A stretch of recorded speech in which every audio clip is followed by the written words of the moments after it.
The Placer County Sheriff's Office is expanding a program aimed at strengthening its ties with the community. It's called the Blue Envelope Program, and it's designed to make interactions between law enforcement and individuals with disabilities safer, smoother, and more compassionate.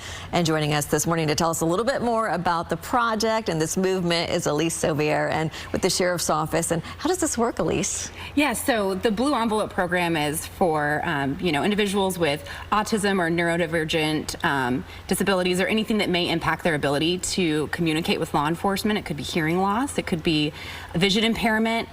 So if there's somebody in your family or an individual like that, we have these materials that anybody can come in, pick up for free, and it includes a thing that can go over the seatbelt, so like a seatbelt cover. We have bracelets that can be worn, lanyards, anything to signify to law enforcement that this person may not respond normally during some type of an interaction. And what sparked this movement in the first place? Was there an incident? There wasn't one particular incident that sparked this. It's just, as we become more aware of, different abilities and how people might respond to law enforcement, anything that we can do to help make those interactions smoother for anybody is really what inspired this. Yeah. And you launched this in the spring, and how successful has it been so far? Yeah, so we launched it back in April, and we've already given away more than 500 packets to members of our community. Wow.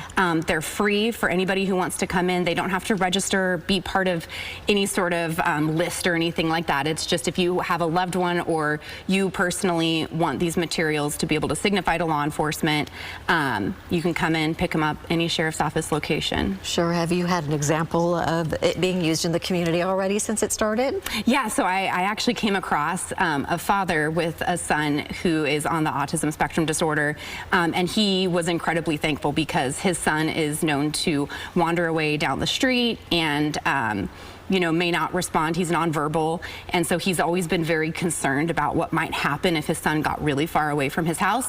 And so in this situation, his son was able to have the wristband on his wrist, and then he also had the lanyard around his neck, and so that just kind of helped signify. Have you found inspiration from other law enforcement agencies already doing this, or are you kind of like launching this and hoping that others will be inspired by what you're doing? So there are other law enforcement agencies that are doing this. This really took hold on the East Coast and has moved across to the West Coast. There's some places in Southern California, and we're hoping to see more law enforcement agencies here in Northern California join us as well. And Elise, how can people learn more about your program?